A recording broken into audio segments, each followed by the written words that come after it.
Let's talk college football now, Mike. Auburn had a visit from the Nittany Lions of Penn State yesterday. Penn State 41, Auburn 12. Really ugly for Auburn right now. The Tigers played well on defense at times, but there was no consistency there whatsoever. With the way that Auburn's playing right now, I don't see another guaranteed win on their schedule. And yes, I'm going to throw in Western Kentucky on this deal. Getting back to the defense, they gave up over 6 yards per carry. They have not forced a turnover all year, not one fumble, not one interception. However, Auburn's offense was very generous to Penn State's defense yesterday. 2 interceptions and 2 fumbles. Right now, Auburn has huge problems on offense. The largest problems are obviously at quarterback. You know, Auburn fans rode Bo Nix for 3 years, talking about how sorry he was and how he couldn't do this and wouldn't do that. And there's always the second string quarterback's always ready to come in and save the day. But listen, when you look at this Auburn offense over the first 3 weeks, Bo Nix doesn't look too bad right now. No, he doesn't. And, Penn State covered the 2.5-point spread. Just goes over the total. The Lions only outgained Auburn 477 to 415, but you mentioned it, the turnovers. You lose the turnover battle 4-0, and you're not going to win games. Quarterback Sean Clifford, he moved into second place all time at Penn State for passing yards, which should be no surprise. Seems like he's been there 11, 12 years. He has been there, I think, since John Capoletti was playing running back for the Nittany Lions back in the early 70s. Yeah. And, but he's been a steady performer for the Nittany Lions, and hats off to him. He's gone through adversity. He's fought back, and I'm happy for the young man. Listen, I wish I felt differently about what's going on at Auburn right now. I just don't see a good outcome at the end of the year for Auburn or for Brian Harsin. Well, now Harsin will be okay because he's going to be able to walk away with millions of dollars in buyout money from Auburn. He's going to probably go back out west. He'll get a group of 5 job, and he'll be very successful. But, this kind of is sounding like a pattern down on the plains right now. Yeah, and we saw them trying to get rid of Harsin before the season even began. And then, Coach, unless power is taken away from certain individuals down there, we're just going to keep seeing this carousel of hire and fire, and there with no reasonable chance of establishing a culture. Yeah, and we could talk for probably 8-10 hours on that subject alone, and I think as this season goes on, we'll probably delve into that even more. But let's move on to Oklahoma, 49, Nebraska 14. Thank goodness for the Huskers. Brent Venables has a good heart because, listen, Barry Switzer would have laid 100 on the Huskers yesterday, and he would have smiled while doing it. As expected, we talked about this, Nebraska, we knew they were going to come out jacked up under new interim coach Mickey Joseph. They stop Oklahoma right out of the gate. And then first drive, 77 yards, touchdown. Nebraska's up 7-0. Memorial Stadium was about to come apart. But, the Huskers, I think they had maybe 76 yards the rest of the half. They got more in that one drive than they did the rest of the half. Yeah, and Venables, the self-imposed mercy rule, that was good. Showed class on his part. Look, this game opened 16. It was bet to 11 because it was a really good spot for Nebraska. And I leaned to Nebraska, but I didn't like the fact that everyone else liked them as well. They were just outmanned. It was a great spot for the Huskers, but they got drubbed.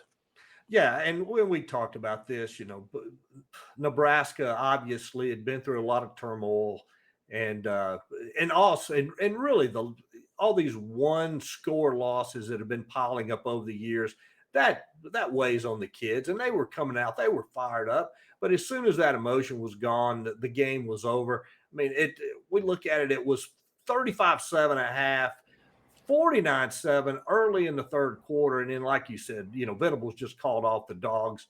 But listen, Mike, this Oklahoma team, it isn't the same as they were under Lincoln Riley. They've really taken on Venables' personality. You keep an eye on them as the season goes on. And listen, Brent Venables, I think the folks at Oklahoma, I think they knew what they needed when they were coming into the defensive-minded SEC, and he's the perfect choice to bring the Sooners into the SEC. Yeah, that Sooner defense looked more like the Clemson defense he used to run than the usual Civ defense that's been in Norman for the last few years. Yeah, we've seen that great, great offense and terrible, terrible defense. And that trend may be changing in Norman, Oklahoma. Special teams were the key in a couple of biggest night games. Mississippi State, they were in complete control down in Tiger Stadium. And a muff punt inside the 5 got the crowd back into the game. LSU immediately scored, and then they dominated from there in Brian Kelly's opener against Florida State in the Superdome. Special teams bit them this time. Special teams were their friend. The same can be said about special teams in the Miami Texas A&M game, which Texas A&M won 17-9. Miami missed a couple of field goals. They got into the red zone 4 times. Aggie defense didn't let them score a touchdown, and then Miami muffs a punt, gives A&M their first touchdown. And then the Canes punter late in the game pins the Aggies back on their half-yard line, but an illegal formation wipes that out. On the retry, A&M muffs the punt, and it's lying on the ground. There's nothing. There's one red jersey and a million white jerseys around it, and the one red jersey came up with it. You know, hats off to Jimbo and the Aggies for that win. They really deserved it. They earned it. But listen, Mario Cristobal, he's not going to be getting much sleep over the next few days when he looks back at the squandered opportunities that the Canes had. Yeah, A&M closed as a 6.5 or 7 point favorite in that game. A lot of us wondered, like, why are they favored by so much? And they didn't play great. That game stayed under the total, defensive game. A&M doesn't have a conference loss. They lost to App State.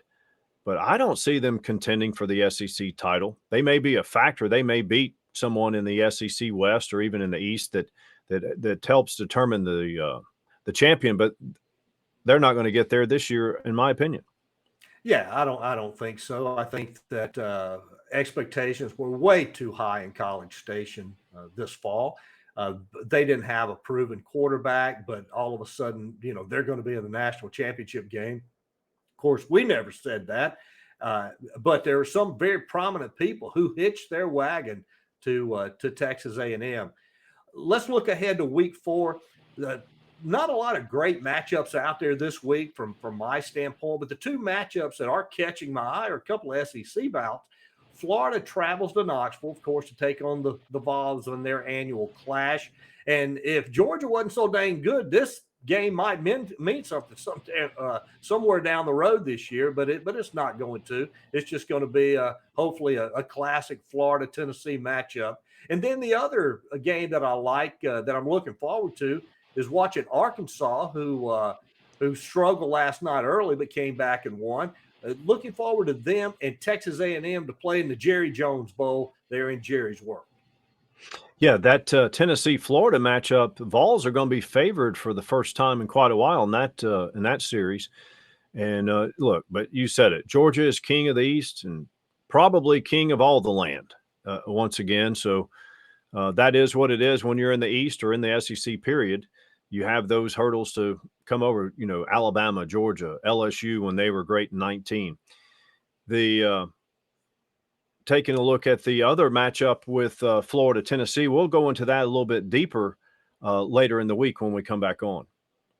Yeah, okay. Now, I know you like my Kansas over Houston upset special this past week, but ponder on this nugget now.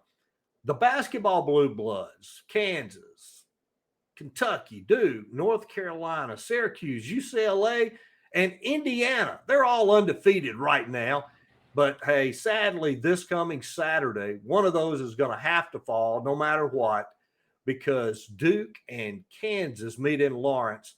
And listen, the Jayhawks, they're rocking. I'm still on the Jayhawk bandwagon. Hey, they're a good team, and that was a great pick. Picks of the week last week went 2-0, so that's for the second straight time. That's good. We'll keep that going as long as we can. Hey, but Kansas was a 9-point dog. They won by 18 on the road. That's not a fluke. They're solid. And as far as the basketball schools, we haven't seen that in a long time. I mean, Duke plays Kansas. That's a Final Four matchup in basketball. Syracuse, Indiana, UCLA, they all had to come from behind, but they did get there. And kudos to South Alabama. They go out west. Yeah. They're beating UCLA by, more than a touchdown.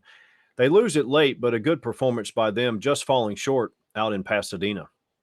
Yeah, I watched the clips of that game, and I'll tell you, I will never understand the fake field goal call. Somebody's got to explain that one to me. And again, we talked about it. Special teams make a big difference. Mike, always appreciate your time and analysis. And we'll be talking again in the morning on the Morning Blitz. Yep. Enjoyed it as always.